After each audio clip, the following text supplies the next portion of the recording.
오늘은 요한계시록 강의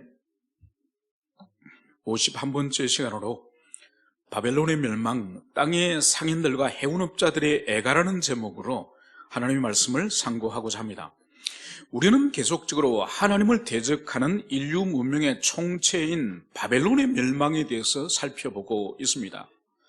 우리 그리스도인은 눈에 보이는 이 세상 나라 그 배후에 있는 하나님을 대적하는 거대한 인본주의 바벨론이 있다는 이것을 우리는 볼 수 있어야 되고 이것에 대한 이해가 있어야 됩니다. 그렇지 않으면 눈에 보이지 않는 사탄과 그의 두 짐승을 실체가 존재하지만은 우리가 그것을 알지 못하면 영적 싸움을 할 수 없는 것처럼 바로 눈에 보이는 이 세상 나라와 그 배후에 붙이고 있는 이 바벨론 이 세력이 분명히 있다는 것을 성경이 말씀을 하고 있고 또 그것을 우리가 살아가면서 분별을 할 수 있어야 할 것입니다. 바벨론 체제와 공생하는 세 기둥이 있다고 말씀드렸죠. 땅의 왕들이 있고 두 번째로는 땅의 상인들, 그리고 바다의 이 해운업자들, 이 세 힘, 이 세 세력이 바로 바벨론 세력과 함께 이 땅을 지배하는 그런 실질적인 힘인 것을 계시록에서는 말씀을 하고 있습니다. 우리는 지난주에 이 가운데에 특별히 바벨론의 멸망과 땅의 왕들의 애가에 대해서 우리가 살펴봤습니다. 먼저 주님께서는 바벨론의 죄상을 낱낱이 고발을 하셨죠. 그 가운데에 어떤 죄를 여러분들이 기억을 하고 있습니까? 그것은 바로 바벨론이 하나님께 영광을 돌리지 않고 자기 영광을 돌리는 그 죄상을 고발했습니다. 그렇기 때문에 자기에게 영광을 돌리기 때문에 반드시 사치를 하게 된다는 거죠. 그래서 붉은 옷감, 그리고 자주색 옷감, 금과 은과 보석과 진주로 자신을 화려하게 꾸미고, 그래서 온 세상을 미혹하는 이러한 바벨론의 자기에게 영광을 돌리는 이 사치스러움을 주님께서는 고발하셨습니다. 두 번째는 뭐죠? 자신은 이 땅의 왕음으로 결코 망하지 않고 결코 과부의 애통을 자신은 경험하지 않을 것이다 하면서 자신의 교만함을 드러냈습니다. 그런 하나님께서는 이 바벨론을 향해서 어떻게 주님께서는 심판하신다고 했습니까? 한 시간에, 하루 만에. 그래서 전혀 예기치 못했던 그 시간에 졸지에 패망한다고 주님께서는 말씀하신 거죠. 그래서 이 패망에 대해서 이 땅의 왕들이 이 바벨론의 멸망을 보고 어떻게 그들이 애가를 불렀습니까? 그들이 가슴을 치면서 그들이 통곡을 하지 않았습니까? 그 통곡의 의미는 뭔가요? 그 통곡은 바벨론을 사랑해서가 아닌 바벨론으로부터 제공받는 쾌락과 그 방종과 모든 타락을 더 이상 누릴 수 없기 때문에 그렇게 가슴을 치며 애곡하였다고 우리가 지난 시간에 살펴봤습니다. 그래서 이 땅의 왕들의 이 애곡의 목적은 바벨론에 대한 사랑이 아닌 바로 자기 쾌락에 대한 그 사랑이다. 이것을 우리가 살펴본 거죠. 이제 오늘은 왕들이 가슴을 치고 통곡한 것을 이어서 오늘은 두 번째로 땅의 상인들과 그리고 바다의 해운업자들의 이 애곡에 대해서 우리가 살펴보도록 하겠습니다. 여러분, 당시의 로마 제국, 이 바벨론을 상징하는 이 로마 제국의 이 경제 체제를 우리가 먼저 잠시 이해할 필요가 있습니다. 로마 제국은 우리가 알다시피 아주 광대한 영토를 가지고 있습니다. 그 당시에 세계 인구로 친다면은 약 20%에서 25%를 로마 제국이 통치를 했다고 합니다. 그래서 북아프리카로부터 해서 그리고 소아시아, 아시아 지방, 그리고 유럽을 이 세계 대륙을 잇는 엄청난 땅을 이 로마가 통치하지 않았습니까? 그래서 이 로마 제국의 이 수도인 로마가 당시에 2000년 전의 인구가 이미 100만이었다고 합니다. 오늘날도 100만이면 엄청 큰 그런 도시지만은 2000년 전에 100만이면은 얼마나 큰 도시겠습니까? 그러니까 이 로마는 거대한 소비시장이요. 그래서 이 속주와 그리고 중국이나 인도에서 생산되어지는 모든 이 화로운 이 상품들을 마치 빨아당기듯이 이 로마 이 도시가 엄청난 이 재화 상품을 소비를 한 것이죠. 그래서 그 대표적인 것을 들라고 한다면은 이 곡물을 이 로마까지 운반하는데 이 선단이 약 6천 척의 이 배들이 계속적으로 이집트에서 이 밀을 실어다 날랐습니다.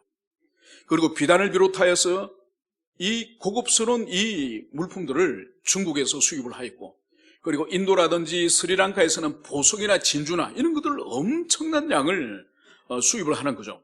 그리고 아프리카에서는 상아라든지 황금이라든지 노예라든지 이런 것들을 아프리카에서 실어 날라가지고 이 로마의 경제 시스템에 돌아가도록 그렇게 한 거죠. 그런데 여기에 누가 있느냐? 바로 이 땅의 상인들, 이 거대한 이 상인들이 있었음을 볼 수 있는 거죠. 여러분, 우리가 지난번에 살펴본 것처럼 로마 제국의 이 상업이나 무역은 돈 있다고 아무나 할 수 있는 것이 아니에요.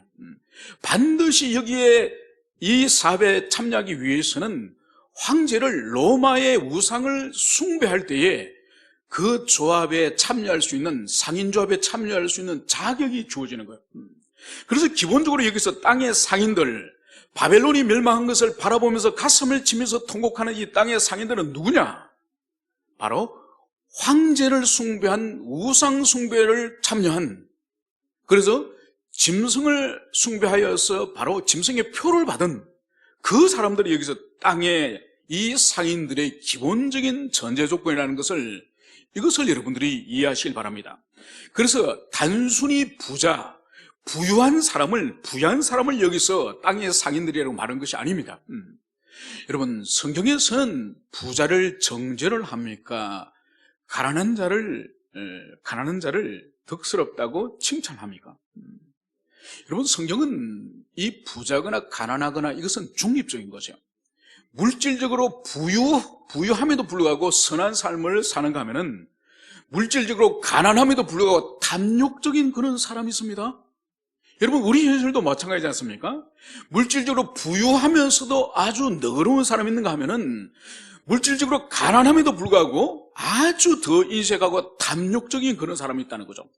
그래서 구약 성경에 보면은 아브라함이나 이삭이나 야곱이나 믿음의 족장들은 다 부유하였습니다.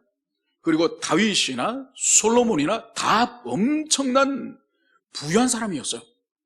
그리고 신명기 28장에서 하나님께서 이 구약의 백성들에게는 현세의 복 중심적으로 하나님이 복 주셨지 않습니까? 신약에서는 내세지향적인 그런 복을 말씀하셨지만은, 그래서 구약의 하나님의 말씀에 순종할 때 신명기 28장에서도 현세적인 복을 주님께서 말씀하십니다.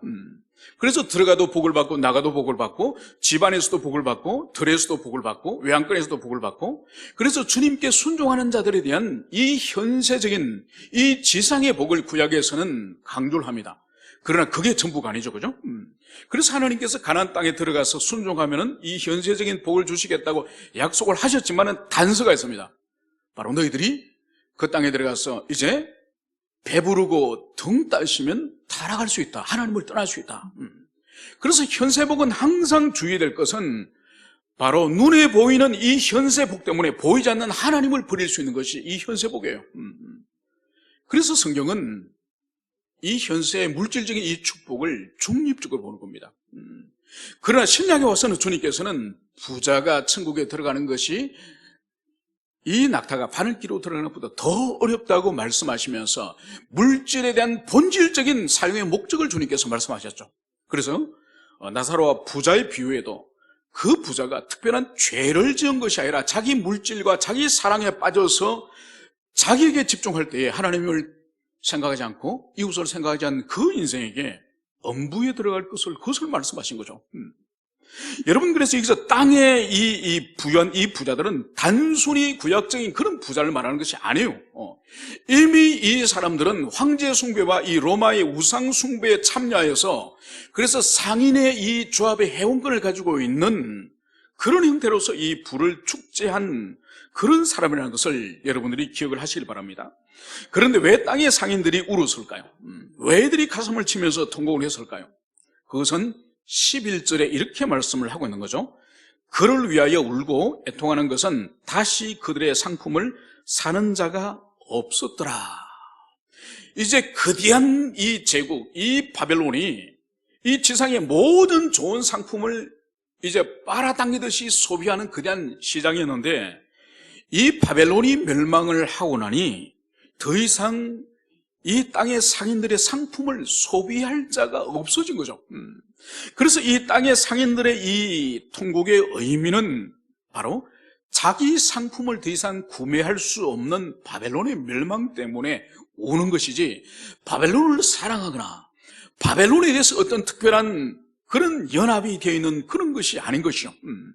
그래서 이 땅의 상인들의 이 애통함, 이 울음은 바로 자기 사랑의 연속성에서 울었다는 것을, 그것을 여기서 볼 수 있습니다. 그리고 이들이 두려워한 것 또한 바벨론이 파멸한 이 파멸에 자신들도 그 화를 당할까 싶어가지고 이들이 두려워하였음을, 그것을 볼 수 있는 거죠. 이제 이 땅의 상인들이 도대체 이 바벨론과 무엇을 그리하였는지 그 상품에 대해서 우리가 살펴보도록 하겠습니다. 오늘 여기서 많은 상품들이 있는데 이것을 정리를 하면은 7가지예요. 7가지를 말씀을 드리겠습니다. 검은 보석 진주는, 이것은 왕족이나 귀족들이 소비하는 이 귀금속류예요. 이것은 바벨론의 사치를, 화려함과 사치를 잘 보여주는 거죠. 두 번째로 등장하는 것이 세마포와 자주옷감, 불검옷감. 이것은 귀족들이나 왕족들이 입는 화려한 의복, 이 화려한 의복을 만드는 그런 재료들이죠. 그리고 세 번째로 등장하는 것이 각종 향목과 상아그릇이요, 각종 값진 나무와 구리와 철과 대리석으로 만든 각종 그릇이요. 이것은 고급 목재나 재료를 가지고 만든 가구나 그릇을 말하는 거예요.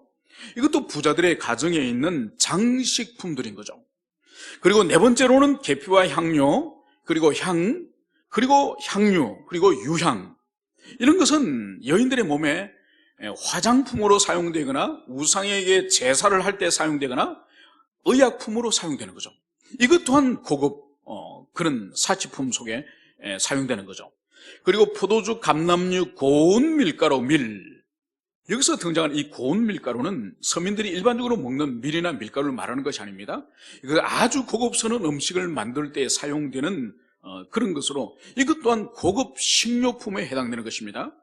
그리고 마지막 6째는 소, 말, 양, 수레. 이것은 로마 귀족들이 소비하는 육류라든지 또 귀족들이 타고 다니는 이 수레를 의미하는 것입니다.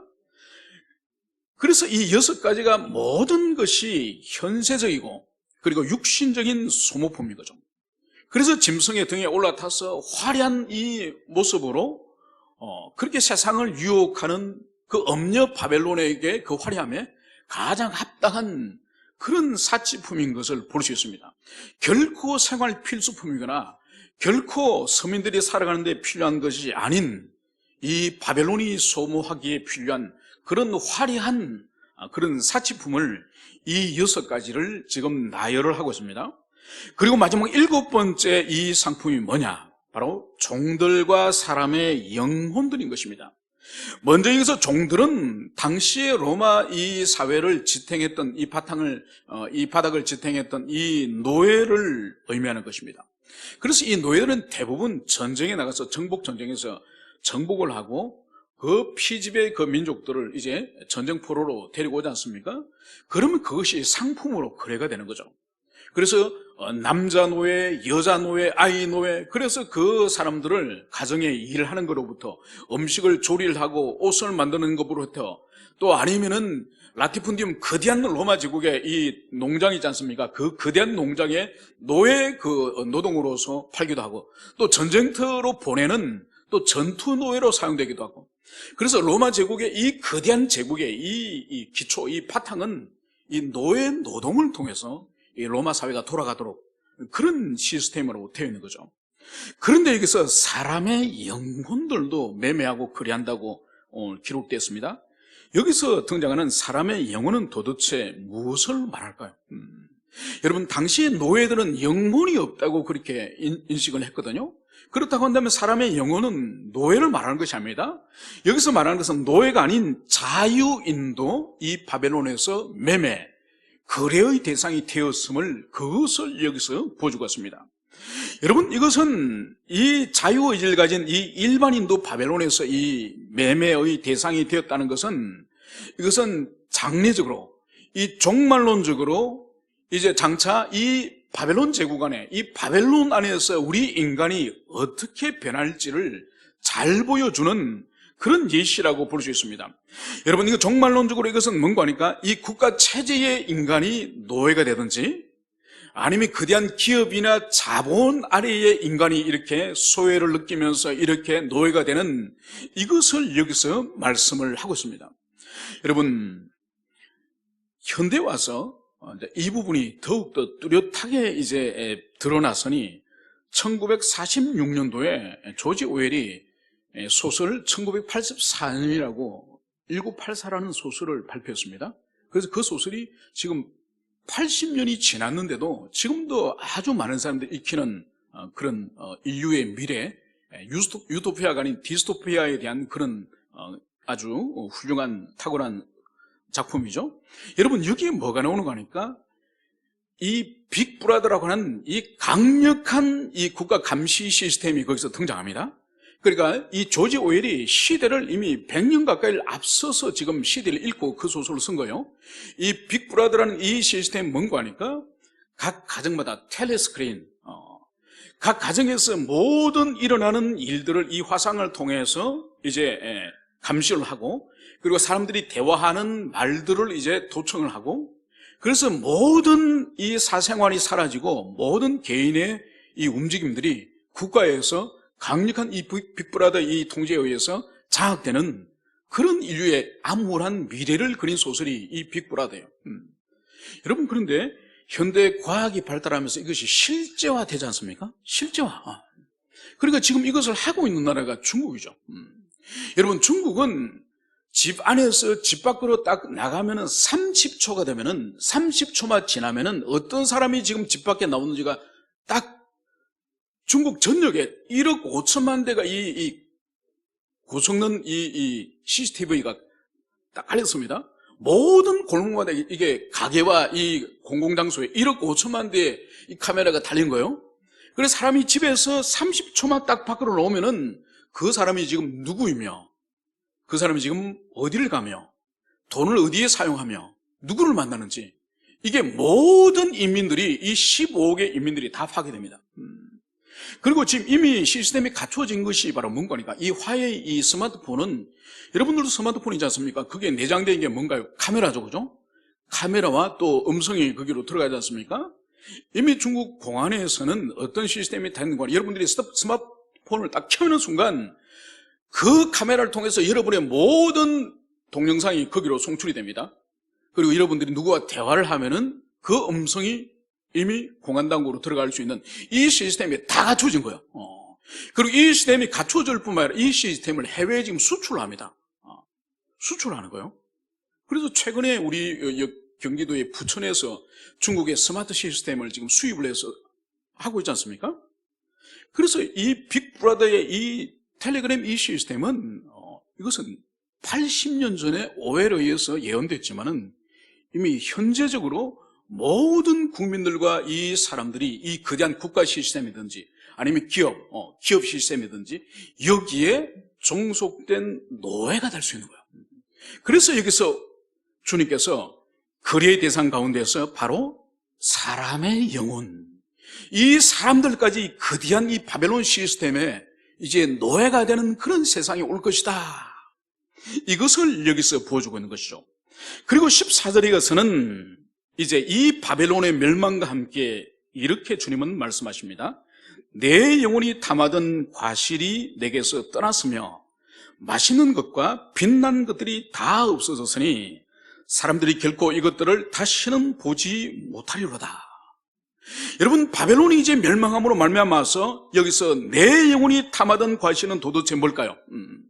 여러분, 이것은 이미 우리가 살펴본 12절과 13절에서 등장하는 이 7 종류의 이 상품 종류들, 이것이 바로 탐하였던, 내 영혼이 탐하였던 과실이라고 그렇게 볼 수 있는 거죠. 그리고 맛있는 것들과 이 빛난 것들, 여러분, 인간의 이 죄성 가운데 하나는 뭔가 하니까 다른 사람들이, 평범한 사람들이 다 하는 짓은 돈이 있고 능력이 있으면은 평범한 사람들이 다 하는 것은 안 하려고 해요. 아주 희귀한 것을 좋아하고 희귀한 짓을 좋아하고 희소성 있는 것을 좋아하는 것이 이 인간의 이 본성이에요. 여러분 그래서 보세요. 돈 있는 사람들은 명품을 좋아하잖아요. 차도 명품 차를 좋아하고 백도 아주 명품 그런 백을 좋아하고 시계라든지 구두라든지.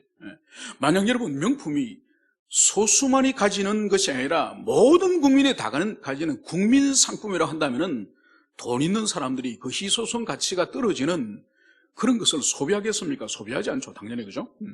그래서 로마 시대 때도 보면 이 귀족들과 왕족들이 어떤 것을 소비하는 거 하니까 이 사람들이 가장 즐겨 먹었던 돈 있고 권력이 있는 이 사람들이 즐겨 먹었던 음식 가운데서 이 공작새의 머리, 그리고 앵무새의 혀, 여러분 이것을 그렇게 귀족들과 왕족들이 탐했다는 거예요. 여러분 왜 그럴까요? 공작새의 그 머리나 그 앵무새의 혀보다가 사실 우리나라에 치킨이 더 맛있지 않겠습니까? 그죠? 치킨 한 마리가 더 맛있죠. 그런데 왜 그것을 탐할까요? 권력이 있고 능력이 있으니 다른 사람이 감히 먹지 못하는 그 희소한 가치를 그것을 탐하기 위해서 인간들이 그렇게 다른 사람들이 찾지 않는, 감히 찾을 수도 없는 그런 희귀한 것들을 인생들이 탐하는 것이죠. 그래서 여러분 이 세상 사람들이 오늘날도 보세요. 로마 시대 때도 여기 지금 등장하는 7종류의 이 상품들을 보면은 모든 것들이 현세에, 그리고 우리 육체와 상관이 되는 그런 상품이지 않습니까? 어디 하나라도 이 상품들 가운데서 더 하나님께 가까이 나가거나 더 하나님을 사랑하게 되거나 더 우리 영혼이 순결하게 되는데 사용되어지는 상품이 어디 있습니까? 여러분 그래서 우리 자신의 삶을 돌아볼 때에 우리에게 과연 가치 있는 사물들이나 우리가 소중히 여기는 것이 도대체 뭔지 이것을 우리는 생각해 볼 필요가 있습니다. 그래서 여러분들에게 누가 당신에게 가치 있는 소중한 것이 무엇입니까? 이렇게 물어보면은 아파트니, 자동차니, 보석이니, 아니 명품백이니, 주식이니, 푼돈이, 여러분 이것만 말하면 안 됩니다. 이것도 삶에 필요한 거예요, 그죠? 필요하지만은 우리 그리스도 안에 있는 사람들이, 그리스도 안에 있는 자들이 이것만이 우리 자신의 가치요, 이것만이 내 생에 중요한 것이라고 말하면은 그런 사람은 그리스도인이 자격이 없는 것이죠. 여러분 이거 외에 영적이고 정신적인 그런 욕심을 가져야 되는 거죠. 그런 가치 체계와 그런 가치를 우리가 소유하고 있어야 되는 것이죠. 그래서 여러분 주님과 깊은 기도의 세계, 그리고 하나님의 말씀을 묵상하고 그분의 말씀을 배워가는 그 진리의 그 세계, 그리고 아름다운 가족들과의 그 관계, 그리고 아름다운 교우들과의 그 관계, 그리고 부부의 깊은 연합과 사랑, 여러분 이런 무형적인 가치들, 이런 것들이 우리 중심에 자리 잡아야 돼요. 이런 것들이 중심에 자리 잡아야지, 그렇지 않고 이 세상이 주는 그런 물질적이고 현세적이고 이런 것들이 우리 삶의 중심이 잡히면 안 된다는 거예요. 여러분 그래서 보십시오. 이 얼마 전에 우리가 지금 살고 있는 이 도시 이름이 뭔가요? 의왕시죠, 그죠? 요즘 의왕시가 언론에, 이 텔레비전에 많이 나오지 않습니까? 이 연락이 옵니다, 가끔씩.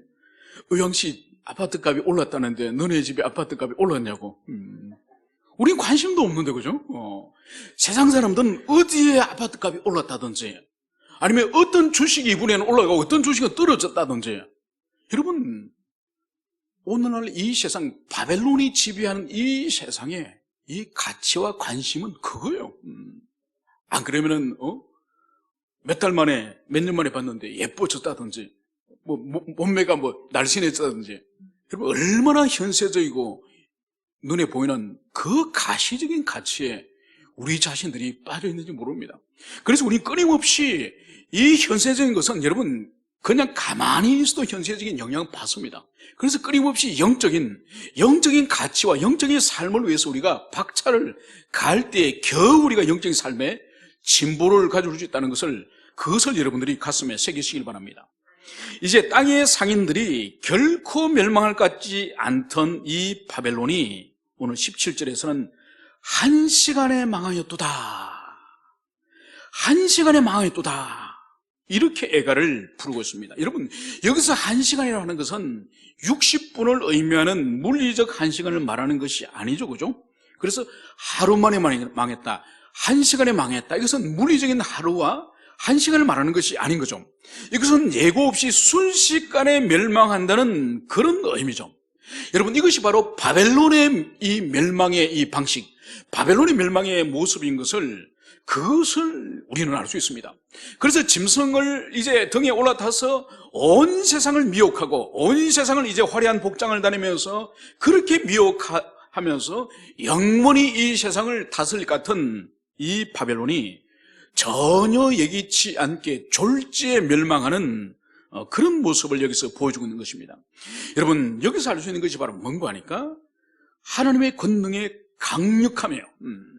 그러니까 아무리 온 세상을 지배하고 다스리는 그런 능력의 바벨론이 할지라도 하나님의 심판 앞에서는 한 시간에 멸망해버리는, 그래서 하나님의 권능의 이 강력함, 그리고 큰성 바벨론의 무기력함, 하나님의 심판 앞에 하루도 버티지 못하고 1년도 버티지 못하고 한 시간에 멸망해버리는 이 바벨론의 이 무력함을 잘 보여주는 거죠. 여러분, 그래서 역사 속에서 이 바벨론적 국가라고 볼 수 있는 이런 나라들이 순식간에 멸망하는 것을 우리가 잘 알 수 있습니다. 구약 성경에서는 우리가 알다시피 다니엘이 살았던 그 바벨론이 어떻게 멸망을 합니까? 어떻게 멸망을 하죠? 바로 그날 밤에 벨사살 왕이 신하들을 부르다가 연례를 하고 술이 취해 있을 그날 밤에 수문을 통해서 이 페르시아 군대가 와서 성 안에 있는 이 바벨론의 세력을 다 죽이지 않습니까? 여러분, 멀리 갈 필요도 없이 20세기도 우리가 볼 수 있습니다. 여러분, 20세기 가운데서 2차 세계대전을 일으킨 바로 3대 전범 국가로서 이태리라든지 독일, 일본의 패망을 보면은 이 세 나라가 사실 서로 동맹을 맺고 전 세계를 정복하려고 했지 않습니까? 그래서 유럽에는 이 독일과 이태리가, 그리고 아시아는 이 일본이, 그래서 전 세계를 이 파시즘 국가, 이 전체주의 국가가 삼켜버리려고 그렇게 한 거죠. 그래서 처음에는 이들이 진짜 이 세계를 삼킬 것처럼 거침없이 그렇게 모든 나라들을 정복하지 않았습니까?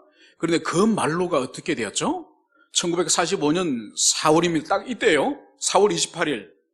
그날 무슨 일이 있는지 압니까? 이태리의 그 파시스트 무솔리니가 죽습니다. 어떻게 죽느냐? 스위스로 도망치다가 이 파르티잔들에게 잡혀가지고 총살을 당해요. 총살을 당하는데 그 시신의 모습을 보니까 그냥 사람을 총으로 죽인 것이 아니라 얼굴을 짓밟고 완전히 얼굴 가지고 다 벗긴 적이 없습니다. 형체를 볼 수가 없어요. 그리고 그 소식을 히틀러가 듣고 자신도 이제는 패전이 임박했음을 알고 나는 저렇게 죽어서는 안 되겠지. 그러면서 유서를 남깁니다.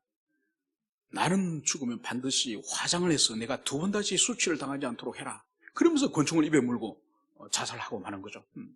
여러분, 세 번째 일본은 어떻게 당하죠? 나머지 두 독재자는 총의 죽임을 당했다고 한다면 일본은 하늘로부터 이 원자폭탄이 터져서 엄청난 많은 사람들이 죽임을 당하고 그렇게 망하지 않았습니까?